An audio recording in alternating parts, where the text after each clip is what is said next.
Assalamualaikum warahmatullahi wabarakatuh. Selamat pagi anak-anakku sayang. Bagaimana kabar Ananda di rumah pada pagi hari ini? Semoga selalu baik-baik saja ya anak-anak, dan selalu bersemangat dalam belajar dan beraktivitas. Alhamdulillah. Anak-anak, pada video pembelajaran kali ini Bu Vera akan menyampaikan pelajaran SKI. Nah, kemarin sudah libur panjang ya anak-anak, berapa hari? 4 hari, banyak sekali. Bu Guru harap 4 hari kemarin kalian tidak hanya menggunakannya untuk bermain ya, tapi juga sambil membaca buku pelajaran kalian ya. Nah, anak-anak, yang akan Bu Guru sampaikan melalui video pembelajaran kali ini SKI masih di bab pertama, ketabahan Nabi Muhammad SAW dalam berdakwah. Anak-anak, pada bab pertama ini ada 3 subbab pembahasannya. Yang pertama adalah dakwah Nabi Muhammad SAW. Yang kedua adalah ketabahan Nabi Muhammad SAW dalam berdakwah. Dan yang ketiga adalah ketabahan orang-orang terdekat atau sahabat Nabi Muhammad SAW. Anak-anak, ketika Bu Guru menyampaikan materi ini, Bu Guru harap, Bu Guru mohon kalian buka buku SKI atau LKS kalian, dibaca baik-baik, dipahami, kemudian bagian yang penting yang perlu sekali diingat, diberi stabilo ya anak-anak ya. Pada video pembelajaran yang pertama, Bu Guru sudah menyampaikan dakwah Nabi Muhammad SAW. Anak-anak, dakwah Nabi Muhammad dilakukan melalui 2 cara. Masih ingat? Yang pertama adalah sembunyi-sembunyi. Dakwah Nabi Muhammad SAW secara sembunyi-sembunyi dilakukan setelah turun wahyu, yaitu Quran surat Al-Muddatsir ayat 1 sampai 7. Kemudian yang kedua adalah dakwah secara terang-terangan. Nah, Nabi Muhammad melakukan dakwah secara terang-terangan kepada penduduk Mekah dan sekitarnya setelah turun wahyu, yaitu Quran surat Al-Hijr ayat 94. Nah, itu kemarin sudah Bu Guru sampaikan di video yang pertama. Yang sekarang Bu Guru akan menyampaikan subbab kedua, yaitu ketabahan Nabi Muhammad SAW dalam berdakwah. Anak-anakku sayang, ternyata belajar SKI itu sangat menyenangkan loh anak-anak. Nanti kalau setelah mendengarkan video Bu Guru, baca ya buku materinya, insya Allah sangat bermanfaat bagi kita ya. Nah anak-anak, Nabi Muhammad itu adalah Nabi yang sangat luar biasa ketabahannya anak-anak. Ketabahan beliau dapat dilihat dari banyak sekali peristiwa. Nah peristiwa-peristiwa itu atau kisah-kisah itu akan Bu Guru sampaikan satu persatu ya anak-anak ya. Yang pertama, ketabahan Nabi Muhammad dapat dilihat dari beliau menanggapi tantangan dari Abu Lahab. Anak-anak, seperti kita ketahui bersama, Abu Lahab adalah salah satu paman Nabi Muhammad. Abu Lahab juga adalah salah satu pemuka kaum Quraisy anak-anak. Begini ceritanya. Pada suatu hari ketika Nabi Muhammad ingin mengumpulkan para pemuka-pemuka Quraisy di sebuah bukit Sofa, Nabi Muhammad berseru anak-anak, "Hai saudara-saudaraku, apakah kalian akan percaya dengan perkataanku jika aku mengatakan sesuatu?" Nah, serentak anak-anak mereka semua menjawab, "Tentu kami percaya karena engkau Muhammad memperoleh julukan Al-Amin, yaitu orang yang belum sama sekali pernah berdusta, tidak pernah berkata bohong, selalu berkata jujur." Begitu kata mereka. Nah, mendengar hal itu anak-anak, Nabi Muhammad langsung berkata, "Sesungguhnya aku Muhammad adalah Rasul dan Nabi utusan Allah." Berbeda tanggapan anak-anak mendengar hal itu. Orang-orang kafir Quraisy sebagian bahkan banyak sekali marah-marah dan memaki Rasulullah. Bahkan ada yang menganggap Rasulullah sebagai orang gila. Salah satu yang mencaci maki Rasulullah adalah Abu Lahab. Dia berkata, "Hei Muhammad, celakalah kamu kalau kamu berkata demikian." Seperti itu anak-anak. Nah, mendapat cacian dari banyak orang termasuk dari Abu Lahab, Nabi Muhammad SAW bersabar anak-anak, tetap bertabah. Nah, kemudian Allah menjawab perkataan Abu Lahab melalui Quran surah Al-Lahab. Nah, anak-anak, Quran surat Al-Lahab ini ayat 1 sampai 5 nanti dibaca ya, dibaca di rumah, dipahami maknanya. Nah, surat ini anak-anak mengisahkan tentang ancaman Allah Subhanahu wa taala terhadap Abu Lahab dan istrinya, yaitu Ummu Jamil yang selalu menentang, menyakiti dan menfitnah Nabi Muhammad. Nah, anak-anak sudah lihat kan, meskipun beliau dikatain, dicaci maki, dibilang gila dan lain sebagainya, Nabi Muhammad selalu tabah, selalu sabar. Nah, peristiwa berikutnya yaitu berhubungan dengan fitnah Ummu Jamil. Ummu Jamil itu siapa Bu Guru? Ummu Jamil adalah istri dari Abu Lahab. Ya anak-anak, Ummu Jamil adalah istri Abu Lahab. Nah anak-anak, dalam terjemahan Quran surat Al-Lahab nanti ketika kalian baca akan disampaikan bahwa Ummu Jamil mendapat julukan pembawa kayu bakar anak-anak. Apa itu pembawa kayu bakar? Nah, ini ada hubungannya dengan kisah Ummu Jamil. Anak-anak, Ummu Jamil itu seseorang yang sangat suka menyiksa Nabi Muhammad. Tidak hanya berupa fisik tapi juga perkataan. Ummu Jamil itu sering sekali menaruh kayu-kayu yang berduri di jalan yang hendak dilewati Nabi Muhammad, berharap Nabi Muhammad akan terluka dengan duri-duri itu. Kemudian yang kedua, Ummu Jamil sangat suka menfitnah Nabi Muhammad anak-anak. Karena itu Ummu Jamil mendapat julukan pembawa kayu bakar, artinya suka menyebabkan kekhawatiran di masyarakat karena suka menyebarkan fitnah. Nah, fitnah itu anak-anak dalam masyarakat bisa mengakibatkan seseorang yang difitnah itu menjadi dibenci atau dikucilkan. Nah, anak-anak, maka dalam sebuah kisah yang lain dikisahkan bahwa Ummu Jamil nantinya akan meninggal dengan cara lehernya itu terjerat tali yang digunakan untuk menggendong kayu-kayu yang berduri tadi. Ada salah satu kisahnya, nanti dibaca di LKS dan buku paket ya.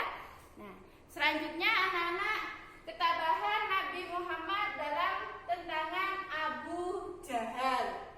Anak-anak, Abu Jahal juga salah satu kerabat Nabi Muhammad.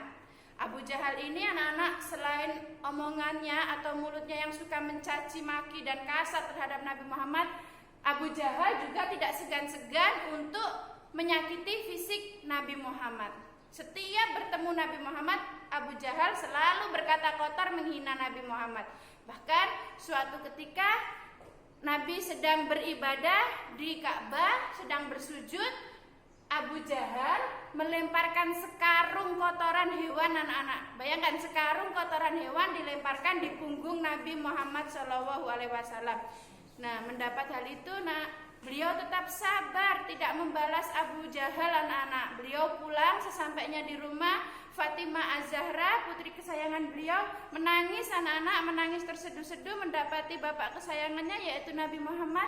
Punggungnya sudah kotor dengan kotoran hewan. Tapi Nabi Muhammad tidak membalas dendam anak-anak, tidak dendam, tidak marah. Beliau tetap tabah dan sabar. Selain itu, Abu Jahal anak-anak juga hendak melemparkan batu yang besar sekali kepada Nabi Muhammad ketika beliau sedang beribadah lagi di Ka'bah. Nah, ketika Abu Jahal sudah dekat dengan beliau saat beribadah, hendak melemparkan batu itu ke punggung Nabi, tiba-tiba datanglah seekor unta jantan yang besar sekali anak-anak.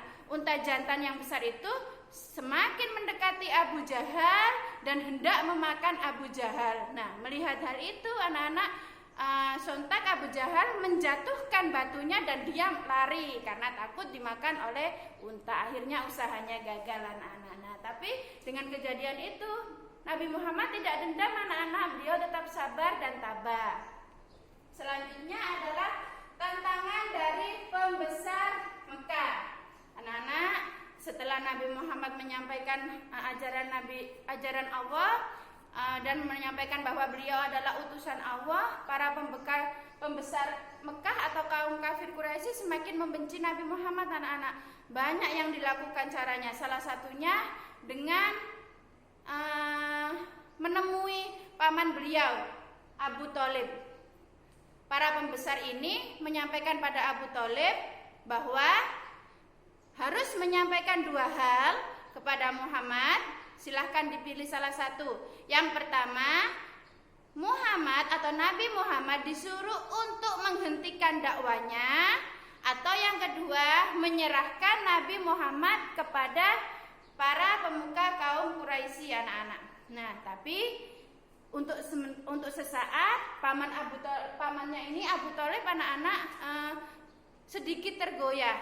Beliau memilih cara yang pertama, yaitu menyampaikan kepada Nabi Muhammad agar menghentikan dakwanya, anak-anak. Kemudian beliau bertemu dengan Nabi Muhammad, berkata agar Nabi Muhammad menghentikan dakwanya.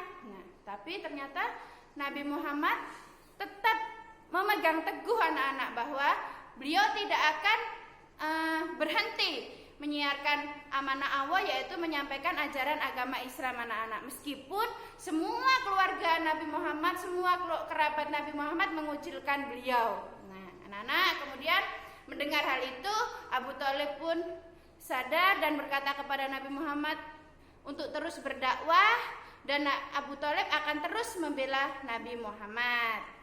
Selanjutnya adalah ketabahan menghadapi bujukan Walid bin Mughirah. Anak-anak, kaum kafir Quraisy tidak hanya berhenti sampai di situ. Kemudian mereka memikirkan cara atau taktik yang baru. Mereka mengirim seseorang yang bernama Walid bin Mughirah. Anak-anak, Walid bin Mughirah ini menemui paman beliau, yaitu Abu Thalib, dengan membawa seseorang pemuda yang gagah perkasa dan tampan, namanya adalah Umaroh bin Walid.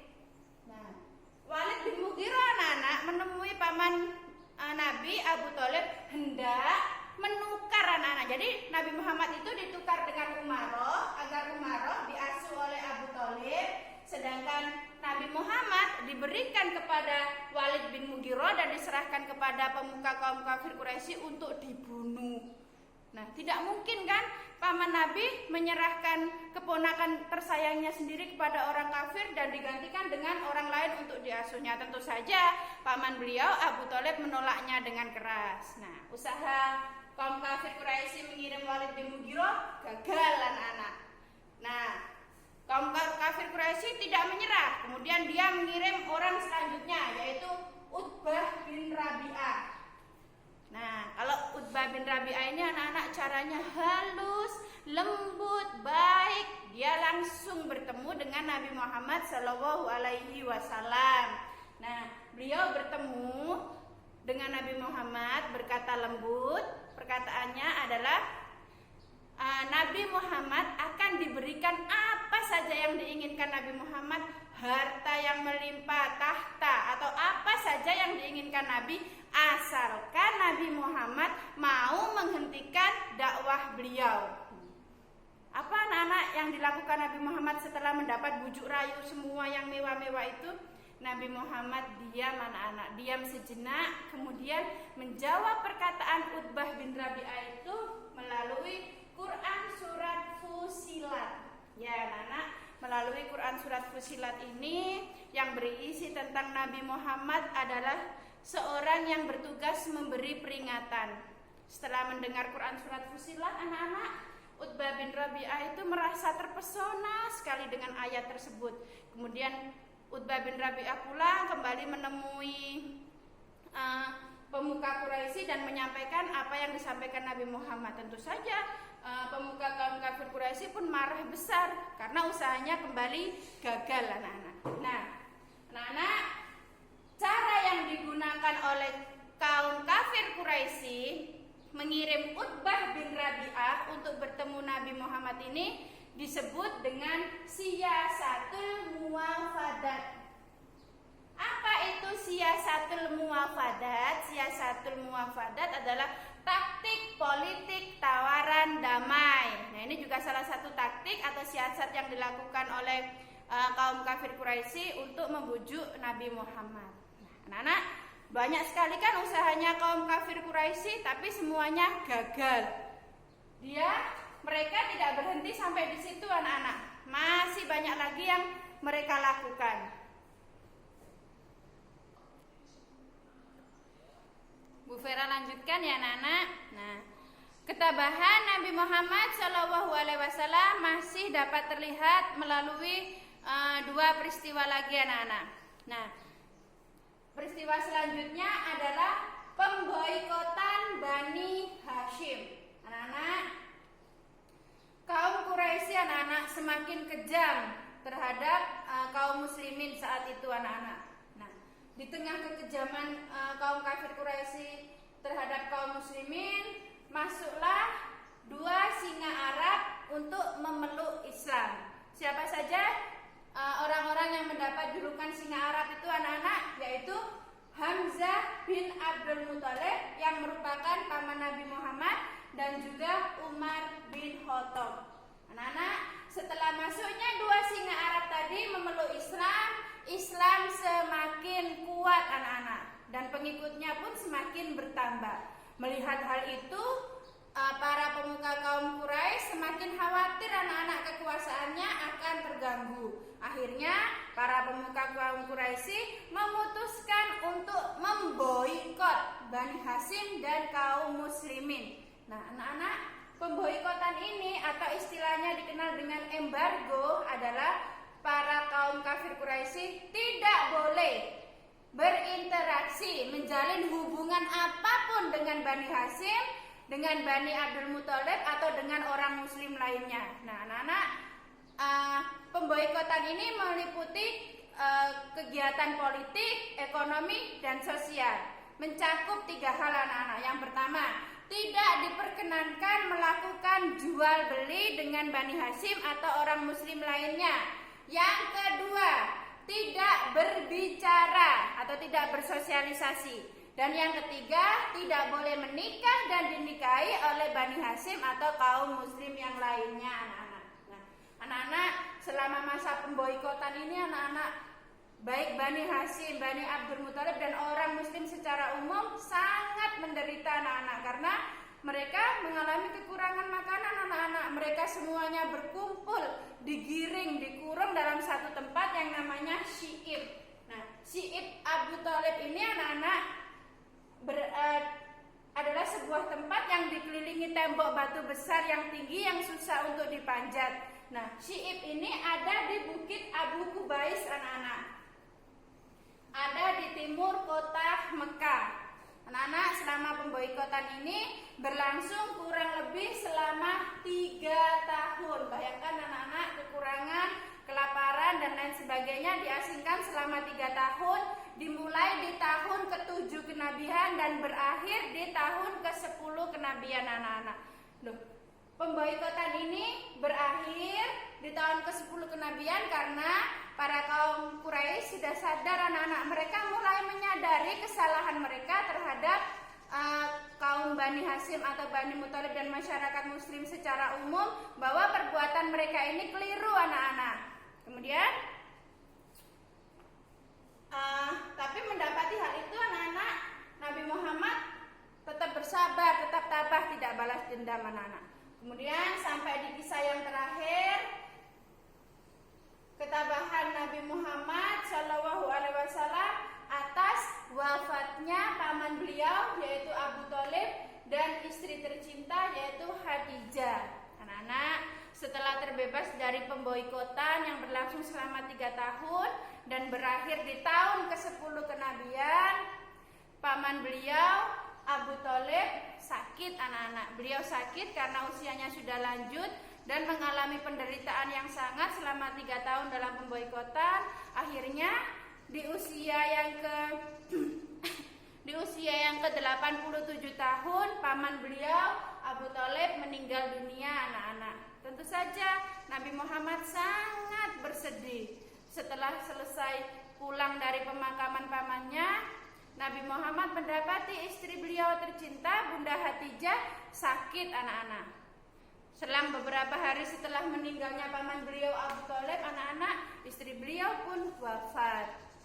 Tentu anak-anak, Nabi Muhammad sangat-sangat berduka dan sangat-sangat bersedih karena kehilangan dua orang yang sangat beliau sayangi. Nah anak-anak, tahun ke-10 ini, tahun ke-10 kenabian ini disebut dengan tahun kesedihan atau Amul Husni, yaitu masa-masa duka Nabi Muhammad karena ditinggal oleh orang-orang yang beliau sayangi, yaitu paman beliau Abu Thalib dan Khadijah istri beliau. Nah anak-anak, demikian materi yang dapat Bu Guru sampaikan.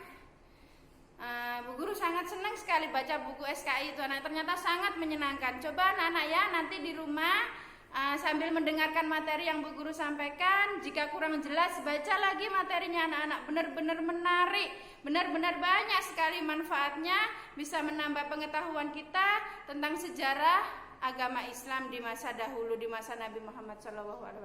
Anak-anak tetap jaga kesehatan ya, selalu bersemangat. Mohon maaf jika penjelasan Bu Guru tidak bagus atau kurang jelas. Baca lagi buku paket dan LKS-nya, stabilo tandai yang bagian penting atau jika perlu dicatat seperti Bu Guru ini ya.